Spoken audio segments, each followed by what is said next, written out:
He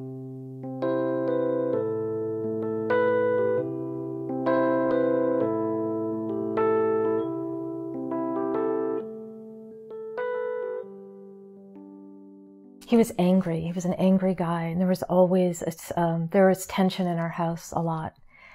A lot of times, you know, I'd say something. I'd ask if if he wanted to go out to dinner or if wanted to go to the movies. And if I asked the wrong question, it elicited this response. It was like he'd get so mad.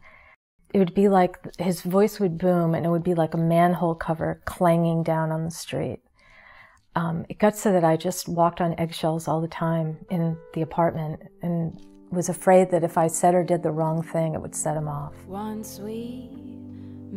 I was invited to go on board this ship that I had had a wonderful experience as a 19-year-old. I'd gone and they invited me to go to Woods Hole and board the boat, and he was invited as well. We went, and on the way up, we got into a fight on I-95. He was so angry that he told me he was going to drive the car into a tree and kill us. So by the time I got there, I was shut down. I was very, very broken. Went through the entire cruise without him saying a word to me.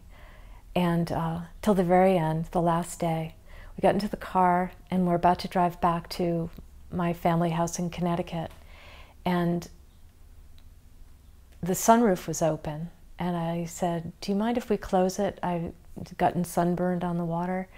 And that was all it took. That was the end. It was just, he was in a rage. Drove back toward home, and we had docked at 9 in the morning. We stopped at a place for breakfast, and I happened to look across the room and see this woman who had a black eye and bruises on her face, and she'd been beaten up the night before, and it just, something came up in me. And I realized, and I said that to him, I said, "That's me, that's us. Her bruises show on the outside, but that's what I am. I'm that, beaten. And I want it over. I want it over." And that was the end of it. The way I think of it is I reclaimed myself. I lost who I was being with him and being in that relationship. It was as if there was light and there was space, and I could move and I could think and I could write and I could enjoy my life, and I could I could just be.